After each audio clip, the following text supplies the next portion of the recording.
In this video lesson, I will try to explain how to perfectly draw a trend line in Forex trading. Here on the left side I have a written article about this topic. On the right side I have gold against US dollar as a trading example, so I can show you more details directly on the chart on the trading platform. Will be easier to understand what I'm talking about. Now here is the topic where I will show you more details about this one.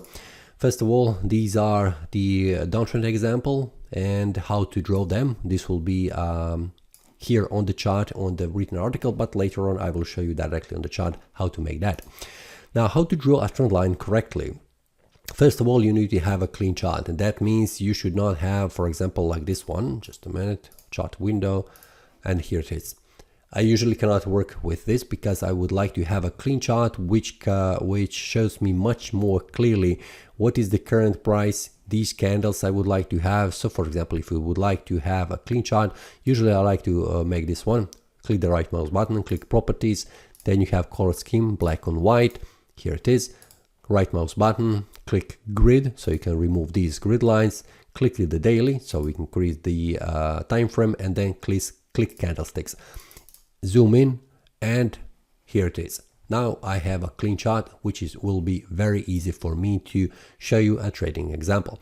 Now I will use this one, which is a China H daily. I don't know what that is, but I have picked this one just because I have clicked this one. You can use any of these, so I will show you how to draw trend lines directly here on this trading symbol. Okay, the first one is to have a clean chart. Now we have a clean chart. Then after that, there are certain steps. Here it is. First of all, find only major swing low and high points, and minor one ignore. Now here it is. The biggest swing, for example, it is right here. I put this one here. Then we have another swing which is here, which means a swing is whenever the price goes up, then returns back down, then returns back up. So these turning points are swing high and lows. So they are smaller ones because, for example, this one is a big one. Then we have this one as a big one because the price could go down, then move it up, then change the trend, going down, and so on and so on. So these are the big ones. These are the small ones because the price has gone up, return slightly down, and then return back up again. So this one as a big one, this is a small one. A smaller ones is these ones here, so I will skip them. I will not put them here. Then we have also again smaller ones, which is right here, and then we have another one right here, which could be also a big one, but because the prices cannot going through this one because it's a large strong support. This is the first step. Then use a trend line and connect two major lows or major highs. So for example, if this is the one, I will connect these swings. So this is the swing, this is the swing, so I could connect them right here with this trend line, which is angled line. Then I will use a second one, trend line, but on the bottom side. So I will also connect these ones here, which is also like this. So we can see how this trend looks. We have trend lines which are not parallel to each other. Then there is one more thing. Try not to cut the body of candle when connecting swing high and low. This means whenever you put these lines here, do not go through this body, for example, like this. Try to avoid that because you are trying to put these candles inside the channel and not like this to cut them here, because there is no point that you are respecting these wicks, these maximums, but this candle body not. Currently in this example, but later on you will see why it's also very good to connect the lines where the price is touching more of them, and sometimes you will also cut these candles body. But first, as start, try to avoid that.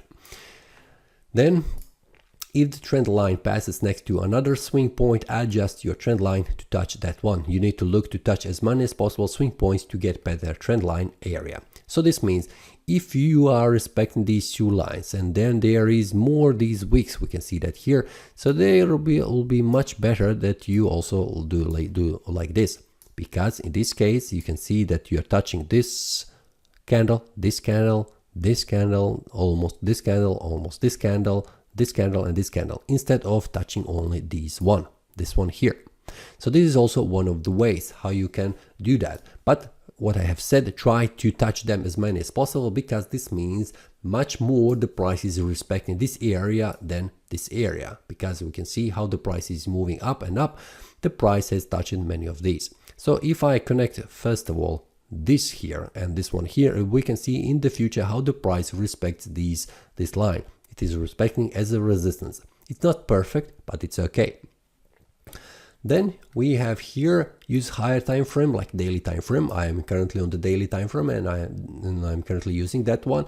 Do not force a trend line to fit the market if there is no trend move forward to another pair. So if there is no trend here, for example, try to move to another pair. For example, if I start right here from this top and I connect these lines, especially this one and this one. So if I stretch this line here larger in the future, we can see how the price is respecting.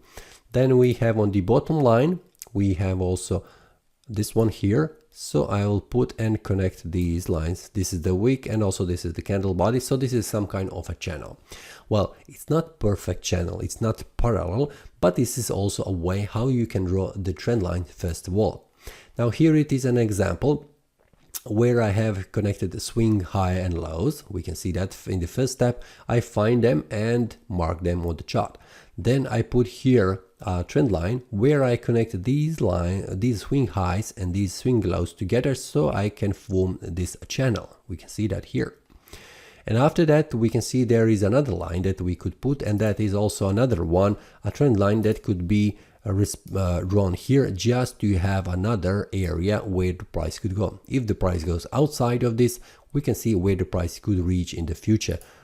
Now if I make this one here, for example, like this, here I have connected this high with this high, so we can see how the price is behaving around this one. It is also coming very close to this one and it's respecting. So this is an area, as a dynamic area between these trend lines, where you can see what is currently, in this case, it is a resistance for the price. This could be useful if you are trading like this, when you are using trend lines very often. Now, the thing is, when you connect minor swings with another trend lines, you get an area between the two trend lines. In my case above, I have two trend lines where we can see we have here connected very close to the candle bodies and some of the wicks, and we can see only a few candles here are reaching this area. So this is an area as a dynamic resistance here where the price could come with these candle wicks. Connect body or wick. This is also one of the questions. In my case, I am trying to connect these wicks, and sometimes this wick, this line will connect also a candle body, and that means candle body open and close. We can see that in this case, this trend line has touched not the high of this wick, but it has touched this open price of this candle. So this is also one of the ways. There is no strict rules, only to connect the ticks. Whenever you connect the ticks, you can see sometimes in the future or in the past, in between, you will touch also the candle body. So this is also, it is also a normal one, especially for the trend lines. Now, as a conclusion, these are the important informations. Trend lines are drawn as with an angle. It is not this one horizontal as a standard support and resistance levels, but they are dynamic support and resistance right here. Now I will show you right now an example how I am drawing these trend lines. I'm always trying to have a clean channel, and that means I have a trend lines which are in parallel. For example, in this case, I usually like to have, for example, like this. I draw a trend line and then I use the same line and put it here as a parallel to this one.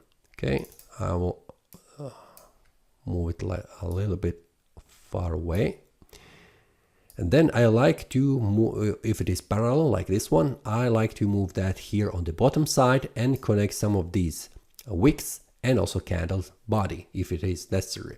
Even though I have not connected directly here on this wick or this wick, I like to have this channel as a parallel with these lines, because I have then clean channel which shows me where is the potentially support and the resistance levels. It is much more clearly to see like this one, and then compared to the example before I have written here. Even though we could put this one here like this and put another one like this, and move this one on the upper side to find where the price is usually touching this line. So we have these 2 wicks which are close connected. We can see the price starts from here, and in the future the price is also sometimes respecting and sometimes doesn't. We can see in this example that the price did not come very close to this trend line. So it is normal thing that you have a channel. Sometimes the price will not touch this one, but if I put here horizontal support and the resistance levels, we can see where the price is touching this one and why it's not, the price didn't reach this area, because this was a strong resistance where the price dropped it down, then touch this one support, and then continue to rise in value, and then a price again reached this resistance level, this horizontal line, and then the price reverses back down. So this, in this case, the price didn't touch this trend line resistance, because it is the price, the line is above the candle price, but the price returned all the way back down and entered into this channel. When the price goes outside of this trend line and this channel, the price then respects this as a support level. We can see that here in the future, after the price has made a breakout outside of this line, which was a resistance, then the price, when dropping down, it was respected as a support, and the price reverses back up. Now, how to trade this one? It is one of the ways how you can also base your technical analysis and trading system. That means whenever the price reaches the area of this support or resistance, you can open a sell or buy order. Now, if you include horizontal support and the resistance lines, you will increase the success ratio, if you call that, how many times the price will respect. So whenever you have a crossing here area, which is a confluence of support or resistance, for example, this line, which is a support line for these candles, and this line here, which is a trend line, are represented as a support. So when you have these two lines crossing to each other, it is a confluence of support which increases the strength of this support. So when the price comes very close to this one, you can expect that the price will bounce, and in this case the price bounces back up and continue to move in the direction of the trend. So this is also the second of the rules. Whenever you have a trend line and support and resistance, always try to find a trade in line with the trend. So in this case, the price is moving up, which means uptrend. So whenever you find the price returning back down from, for example, from this resistance, the price is returning back down. Whenever you have the price coming down, it is always good to trade in the way of the trend, and that means open a buy trade to expect the price go up. When the price is going down, this is the downtrend. Whenever the price reaches this support, it is always the best to avoid trading against the trend, and that means avoid trading buy order, in this case when the price is dropping down. Whenever the price gone down here below this support, whenever the price comes very close to this resistance, then open a sell order, because the price is moving down in the way of trend. So this will increase also the chances of being successful. So these are one of the rules that you could use in trading, but whatever you decide, try to make some kind of a back test of this trading system to see is it profitable or not, and improve the success by removing the bad trades and increasing the good trades. So this is one of the ways how to use the trend lines in your favor, and combining them with the support and the resistance lines, which are horizontal lines, you can also increase the validity of this trend line, resistance or support levels. I hope this has shed some of the light on how to use the trend lines, how to create them, how to create this perfect trend line channel with parallel trend lines. We can see it here for the uptrend and also for the downtrend. If you have any questions, feel free to leave a comment. I will try to answer as soon as possible. If you like this video, click the like button and subscribe. See you next time, and happy trading.